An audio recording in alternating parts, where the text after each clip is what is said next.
함께 이 시간 저를 따라서 이렇게 한번 고백해 보시겠습니까? 모자람이 감사입니다. 한번 고백했으면 좋겠습니다. 모자람이 감사합니다. 한계가 감사합니다. 한번 고백하실까요? 한계가 감사합니다. 오늘 저 여러분들이 함께 읽은 이 마태복음 26장의 본문의 배경은 이러합니다.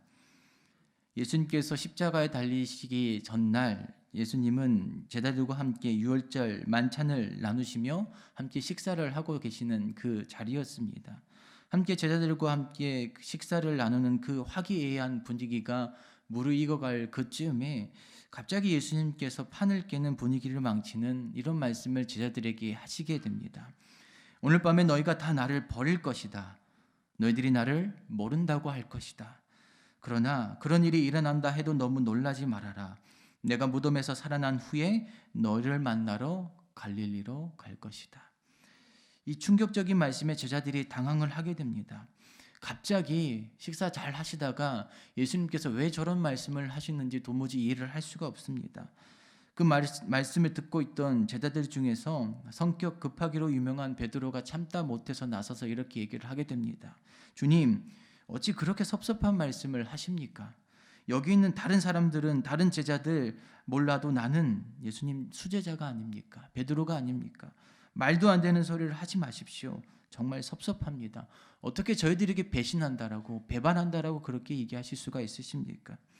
그러나 예수님은 베드로의 말이 끝나기도 전에 단호하게 말씀을 하십니다. 베드로야, 네가 오늘 밤 닭이 울기 전에 분명히 3번 나를 부인할 것이다. 나를 배신할 것이다. 베드로는 너무 섭섭했습니다. 여러분, 베드로가 누구입니까? 갈릴리 바닷가에서 열심히 물고기 잡으며 살고 있던 어느 날 예수님 찾아오셨을 때에 나를 따르라, 나와 함께 가자라고, 사람 낚는 어부가 되자라고 그렇게 콜링하셨을 때에, 부르셨을 때에 단번에 모든 것 다 버리고 주님을 떠났던 사람이 베드로였습니다. 한다면 하는 사람이 베드로였습니다. 주님의 말씀이라면 지금까지 충성하고 순종했던 사람이 베드로였습니다. 그렇게 예수님을 따르면서 베드로는 놀라운 광경들을, 기적들을 경험하였습니다. 예수님께서 말씀하실 때에 더러운 귀신들이 쫓겨나가고 병든 자들이 치유되는 그 기적들을 경험하였습니다.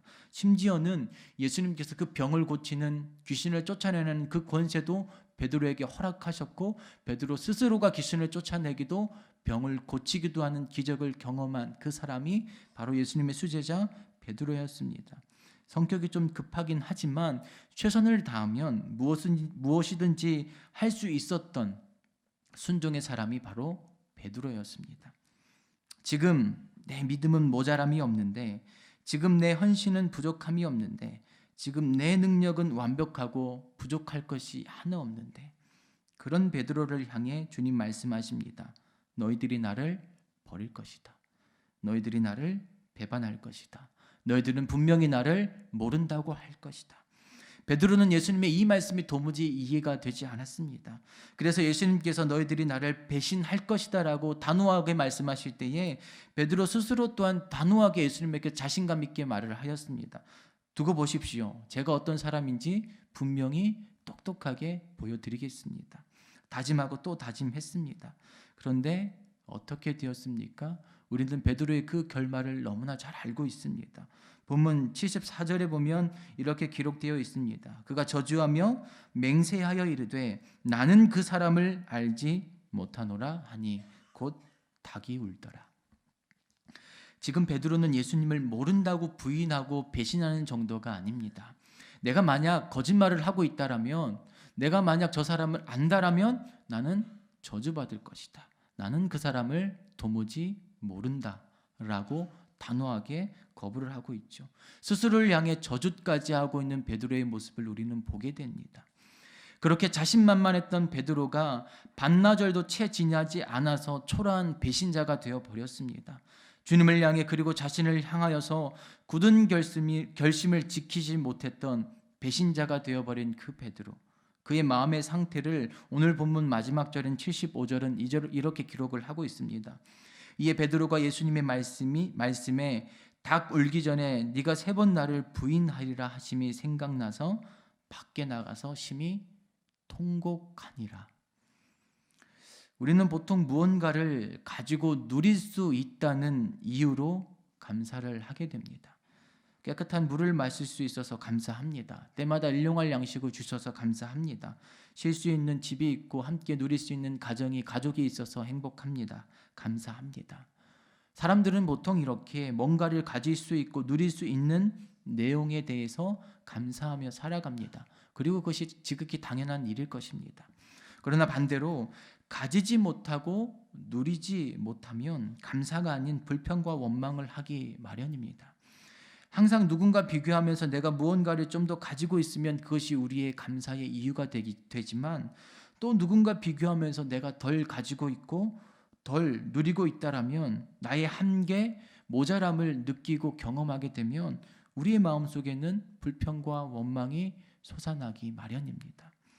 그런데 여러분, 정말로 우리가 무언가를 가지고 누릴 수 있다는 그것만이, 그 내용만이, 그 삶만이 우리의 감사의 이유, 우리의 감사의 제목이 될 수 있을까요?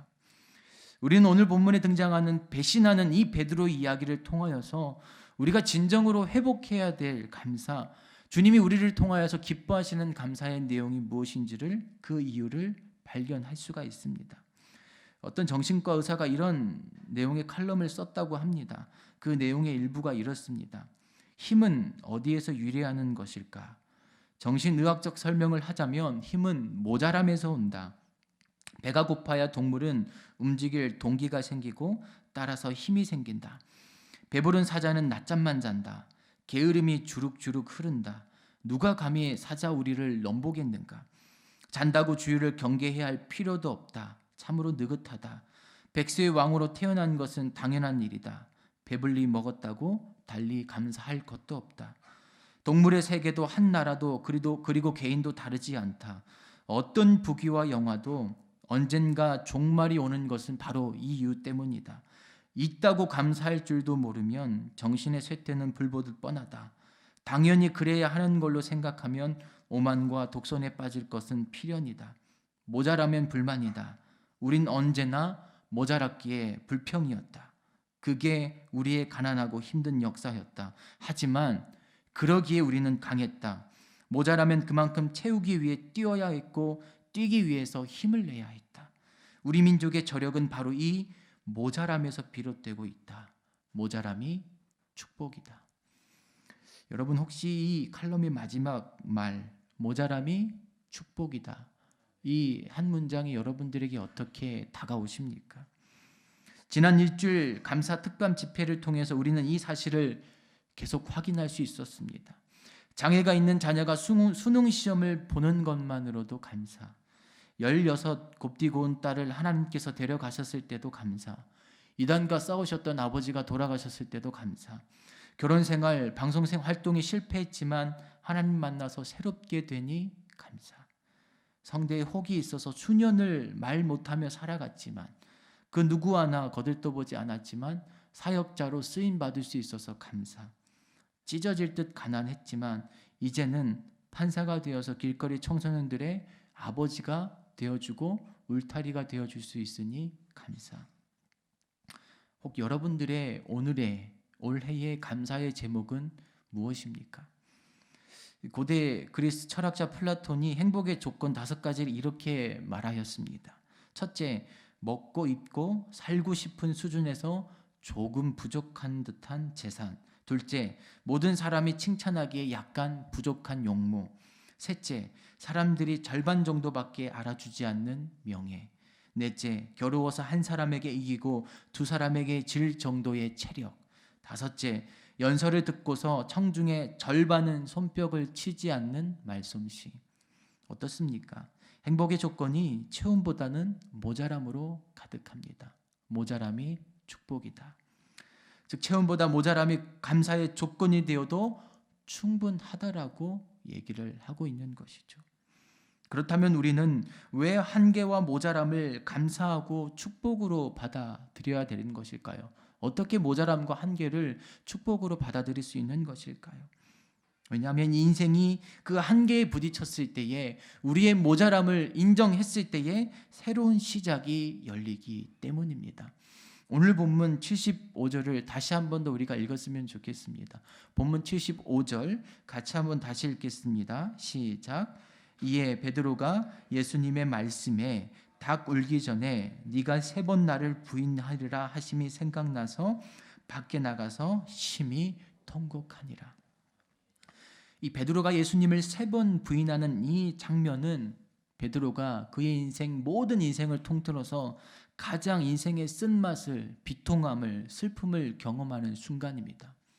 자신만만했던, 절대로 배신하지 않겠다라고 호언장담했던 그 스스로의 자신감이 한순간에 무너지면서 자신의 한계가 무엇인지를 절실하게 깨닫던 순간이 바로 이 75절 본문의 순간입니다.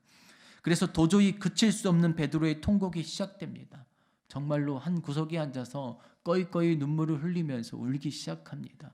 그 눈물이 그칠 줄을 모릅니다. 어떻게 이것을 해결해야 될지, 이 마음을 어떻게 풀어야 될지, 자신이 직면한 이 상을 어떻게 헤쳐나가야 될지 도저히 한 치 앞도 보이지 않는 그 상황 속에서 베드로는 그저 눈물만 흘릴 수밖에 없습니다. 그런데 단순히 눈물만 흘리는 것이 아닙니다. 자신의 오장육부가 흔들리고 보이지 않는 심령의 모든 것들이 요동치기 시작하면서 자신의 전 존재가 무너지는 그 순간을 베드로는 지금 예수님을 배신하는, 부인하는 그 순간에 경험을 하고 있습니다. 하지만 여러분, 그 사실을 아십니까? 베드로는 이 사건을 통하여서 완전히 새로운 인생의 출발, 새로운 인생의 시작을 할 수 있게 됩니다. 다시 말하면 자신만만했던 자신의 한계, 능력, 자신의 모자람이 얼마나 부족하고 뼈저리게 심각한지를 깨달을 때에, 자신의 스스로의 한계를 절감할 때에, 실감할 때에, 무너졌을 때에, 그때에 비로소 베드로는 회개함으로써 예수님의 참된 제자가 되기 시작하는 것이죠. 여러분, 회개는 언제 하게 됩니까? 자신의 한계에 부딪힐 때에 진정한 회개가 터져 나오는 것입니다. 스스로에 대해 한계를 경험한 사람들, 인간의 한계를 절감하는 그 사람들이 바로 하나님 앞에 나와서 무릎 꿇고 두 손 들고 회개를 하게 되는 것이죠. 그리고 그것은 우리 인생의 새로운 출발을 가져오게 되는 것입니다. 우리가 하나님 앞에서 다시 한 번 더 새롭게 태어나고 출발하는 그것만큼, 그 일만큼 기쁘고 감사한 것이 또 어디에 있겠습니까? 자신의 한계를 인정하는 그 통곡이 베드로를 살렸습니다. 자신의 모자람을 인정하는 그 눈물이 베드로로 하여금 새로운 출발, 새로운 시작을 하게 만들었습니다. 그리고 무엇보다 그를 진정한 예수님의 참된 제자가 되는 시작을 열어주게 된 것이죠. 우리가 늘 불평과 원망으로만 대했던, 바라보았던 그 모자람, 그 한계가 결국은 우리의 인생을 변화시키는 터닝 포인트가 되었다라는 것입니다. 여러분, 이후로 이 베드로의 인생이 어떻게 변하였을까요? 지금까지는 자신의 자신감으로 살아왔던 그의 인생이 이제는 주님을 의지함으로 살아가는 인생으로 바뀌게 되었습니다. 자신의 한계를 절감하면서 자신에게 진정으로 필요한 것은 자신이 아닌 주님임을, 그 주님을 의지하는 것임을 비로소 깨달았기 때문입니다. 어느 책에서 설교에 대해서 이렇게 이야기를 하고 있습니다. 설교는 최고 약 70세의 수명을 누릴 수 있는 가장 장수하는 새로 알려져 있습니다. 하지만 설교가 이렇게 70년이라는 긴 시간을 장수하려면 약 40세가 되었을 때에 매우 고통스럽고 중요한 결심을 해야 한다고 합니다. 약 40세가 되면 발톱이 노화되기 시작하고 사냥을 하기 어렵다고 합니다. 부리도 길게 자라고 구부러져서 가슴에 닿을 정도만큼 되어서 이제는 스스로의 힘으로 살아가기 어려운 한계, 모자람에 부딪히게 되는 것이죠. 또 깃털이 짙고 두껍게 자라나기 시작하여서 날개가, 몸이 무거워지기 시작하면서 이제는 더 이상 하늘을 날아다니는 것조차 버거울 정도로 그런 자신의 한계에 다다르게 된다고 합니다. 이때 솔기에게 두 가지 선택이 주어집니다. 그대로 생을 마감하든지 아니면 약 반년에 걸친 매우 고통스러운 수행의 과정을 견뎌내야 된다고 합니다. 후자의 길, 수행의 길을 선택한 솔개는 먼저 높은 산 정상으로 올라갑니다. 그리고 그곳에 둥지를 짓고 고통스러운 그 훈련을 시작합니다. 먼저 부리를 바위에 쪼기 시작합니다. 부리가 떨어져 나갈 때까지, 깨져서 다 없어질 때까지 그렇게 부리를 쪼고 깨지게 만듭니다. 그러면서 서서히 새로운 부리가 돋아나기를 기다립니다. 그 후에 새로 돋은 그 부리로 발톱을 하나하나 뽑아내기 시작합니다. 그리고 새로운 발톱이 돋아나면 이번에는 날개의 깃털을 하나하나 뽑아내기 시작한다고 합니다. 이런 시간들, 이러한 과정들을 반복함으로써 약 반년이 지났을 때에 이제 새로운 발톱이 자라나고 새로운 깃털이 돋아난 솔개는 완전히 새로운 인생, 새로운 모습으로 변신을 하게 된다고 합니다. 그리고 다시 힘차게 날아올라서 약 30년간의 수명, 삶을 더 시작하게 된다고 합니다. 완전히 새로운 출발을 하게 되는 것이죠. 그 새로운 출발의 시작, 그 새로운 출발의 원인이, 이유가 어디에 있습니까? 자신의 한계를, 자신의 모자람을, 부족함을 경험한 데서부터 시작되게 되는 것이죠. 그리고 그것으로부터 그치지 않고, 생을 마감하지 않고 다시 한 번 더 그 앞에 자신의 한계를 인식하고 새로운 인생을 시작하게 된다라는 것입니다.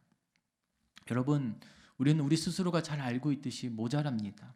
분명히 한계가 있습니다. 그러나 그 한계에 이르렀을 때에 비로소 이전까지 없었던 새로운 것들이 시작되고 열려지고 보이게 되는 것이죠.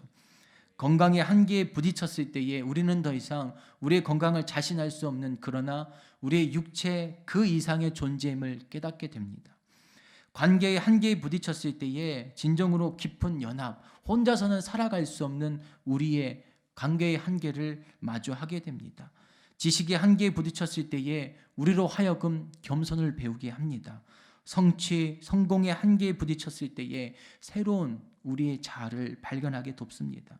자신감의 한계에 부딪혔을 때에 나 혼자의 힘으로 살아갈 수 없는 우리는 의지하고 살아가는 존재이구나. 하나님 만들어주신 가정이 필요하고 교회가 필요하고 공동체가 필요한, 우리가 필요한 존재임을 깨닫게 되는 것입니다. 우리는 결국 스스로의 모자람과 한계를 경험하고 인정할 때에 비로소 새로운 출발을 경험하게 되는 것이고, 그것이 바로 우리가 오늘 드려야 될 감사의 이유, 감사의 제목이 되는 것입니다. 여러분, 베드로가 이 사실을 더욱더 뼈저리게 깨닫게 된 날이 언제인 줄 아십니까? 오늘 본문에 이어지는 마태복음 26장, 베드로가 예수님을 배신하고 이후에 이어지는 마태복음 28장 6절에 보면 이렇게 기록되어 있습니다.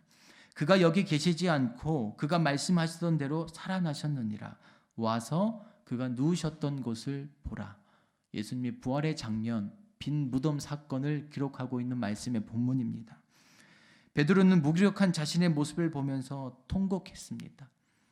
그런 베드로가 무기력하게 자신의 삶을 끝내지 않고 위대한 교회의 지도자로 하나님의 사람으로 새롭게 태어날 수 있었던 이유가, 원인이 어디에 있었을까요? 여러분, 베드로처럼 예수님을 배신했던 제자들은 많습니다. 아니, 전부였지요. 그리고 그 중에 특별히 우리가 잘 아는 예수님의 12제자 중에 가룟 유다는 예수님을 팔아넘기고 스스로 목숨을 끊었습니다. 그런데 왜 베드로는 스스로 목숨을 끊지 않았을까요? 목숨을 끊지 않고 전혀 새로운 인생, 참된 예수 그리스도의 제자의 삶을 살아갈 수가 있었을까요? 그것이 바로 방금 읽었던 마태복음 28장 6절에 담겨져 있습니다. 베드로가 경험한 인생 최대의 감사와 행복은 자신의 한계, 자신의 모자람을 극복할 수 있었던 가장 본질적인 이유는 예수 그리스도의 부활을 경험했기 때문입니다. 여러분, 모든 사람을 얽어매는 한계, 여기 앉아있는 저와 여러분들 모두에게 다 성함도 다르시고 살아가는 가정도 모든 형편도 다르시지만 결국 우리가 반드시 겪어야 될, 경험해야 될 모든 인간들의 본질적인 한계, 모자람은 어디에 있습니까? 그것은 바로 죽음일 것입니다. 사랑도 건강도 관계도 지식도 우리의 성공, 모든 것을 단 한 번에 빼앗아가기에 충분한 우리 모두의 한계는 바로 죽음일 것입니다. 이 땅에서 아무리 많은 것을 이루며 누리며 가지며 살아간다 할지라도 그 어떤 누구도 결코 피해갈 수 없는 모든 인간의 한계, 죽음이 죄송하지만 저와 여러분들을 오늘도 기다리고 있습니다. 그러나 베드로는 그 한계를 뛰어넘는 또 다른 한계를 두 눈으로 분명히 목격했습니다. 그것은 바로 예수 그리스도의 부활의 사건이었습니다. 베드로는 예수님을 배신했습니다. 부인했습니다. 그래서 통곡했습니다. 그런데 어느 날 그를 향해 찾아온 사람들, 천사를 향해 그는 죽은 예수님이 살아났다는 그 말씀을 다시 한 번 더 듣게 됩니다. 그 귀로 듣게 되는 것이죠. 베드로는 그 말씀을 도저히 믿을 수가 없었습니다. 그래서 그 사실을 분명히 확인하고자 예수님께서 돌아가신 그 무덤을 향해 뛰어갔습니다. 그러나 그가 본 예수님의 무덤은 텅 빈 무덤이었습니다. 베드로는 내가 죽고 부활한 후에 갈릴리로 먼저 가겠다라는 예수님의 말씀을 기억합니다. 그리고 주님 말씀을 기억하며 곧장 달려갑니다. 그리고 그곳에서 부활하신 예수 그리스도를 만나게 됩니다.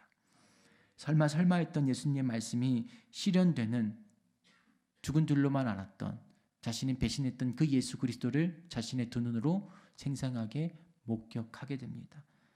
충격이었을 것입니다. 도무지 상상할 수 없었던 일이 자신 앞에 벌어진 것을 보았을 때에 베드로는 인생의 가장 큰 충격을 경험하게 되었을 것입니다. 그러나 베드로는 그 부활의 사건으로 말미암아 분명한 한 가지 사실을 깨닫게 됩니다. 더 이상 내 자신감으로, 내 재능으로, 내 스스로의 어떤 만족을 통해서 감사를 이뤄내고 행복을 이뤄내고 살아갈 수 있는 존재가 내가 아니다. 내 능력도, 내 자신도, 내 만족감도 그 모든 것이 아닌 예수 그리스도를 의지함으로 우리의 한계를 뛰어넘는 존재가 바로 우리이구나. 그렇게 살아가는 것이 예수 그리스도의 제자이구나. 그런 예수님의 부활의 사건을 경험한 그 베드로가 그것을 통하여서 교회의 위대한 지도자가 되었고 예수님의 참된 제자가 될 수 있었던 것이죠. 우리가 오늘 믿고 의지하는 그 예수 그리스도는 우리에게 더 많은 것으로, 더 풍족한 것으로 여러분들을 채우시기에 전혀 부족함 없는 하나님이 되십니다. 우리가 하나님 앞에 오늘도 기도하는 많은 것으로 채워주시옵소서라는 그 기도의 제목을 하나님께서 들으시고 이뤄내시기에 전혀 부족함 없는 하나님이 되십니다. 그러나 그 하나님께서, 그 예수 그리스도께서 오늘 우리에게 진정으로 원하고 바라시는 우리의 삶의 풍성함, 우리의 삶의 감사의 제목은 계속해서 많은 것을 누리는 풍성함이 아니라는 것입니다. 베드로가 자신의 자신감에 무너져 통곡을 했던 그때에, 내가 얼마나 보잘것없고 연약한 존재인지를 깨닫는 그때에, 남들 다 가진 것 왜 나는 가질 수 없냐고 발버둥치는 그때에, 비록 원망과 불평으로 가득 차 있지만 하나님 앞에 무릎 꿇고 가슴 치는 그때, 내 자신의 절망감을 느끼고 한계를 느끼고 모자람을 느껴서 하나님 앞에 발버둥치는 그때에, 바로 그때에 하나님께서는 우리에게 가장 풍성한 것으로 채워주시고 우리의 인생과 삶을, 가정을, 교회를 새로운 출발, 새로운 시작으로 열어가시는 하나님 되신 줄을 믿습니다.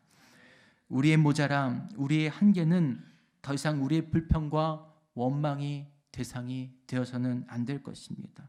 우리의 모자람, 우리의 한계는 우리에게 쓰디쓴 약과 같은 것이겠지만 그 한계를 뛰어넘고 베드로와 같이 통곡하는 인생으로, 때로는 우리가 불평한다 할지라도 하나님 앞으로 나아갈 때에, 그리고 무엇보다 우리를 위해 생명 주신 부활의 그 예수 그리스도를 만나실 때에 여러분들의 삶을 세상 그 누구보다, 그 무엇보다 가장 아름답고 풍성하게 채우실 수 있는 예수 그리스도를 오늘 이 추수감사주의를 통해 다시 한 번 더 새롭게 만나시고 그 하나님 앞에 우리가 드려야 될 감사의 제목보다 하나님께서 우리에게 기뻐하시는 감사의 제목으로 살아가시고 그렇게 이 땅을 변화시키는 그리스도의 참된 제자로 살아가실 수 있는 저와 여러분 모두가 되시기를 주의 이름으로 간절히 축복합니다. 기도하시겠습니다. 하나님 아버지, 2018년도 올 한 해를 우리의 삶을, 가정을, 이 교회를, 이 나라와 이 민족을 인도해 주시니 감사합니다. 비록 모자라고 비록 한계가 경험되어지는 하루하루를 살아간다 할지라도 하나님, 그것이 우리에게 은혜가 되게 하여 주시옵소서. 그것이 우리에게 축복이 되고 그것이 우리의 감사의 문을 열어갈 수 있는 열쇠가 되게 하여 주시옵소서. 그리하여서 우리에게 새로운 생명 주신 예수 그리스도를 다시 한 번 더 새롭게 만날 수 있는 저희 모든 삶이 될 수 있도록 지키시고 인도하여 주시옵소서. 감사드리며 살아계신 예수 그리스도의 이름으로 기도드립니다. 아멘.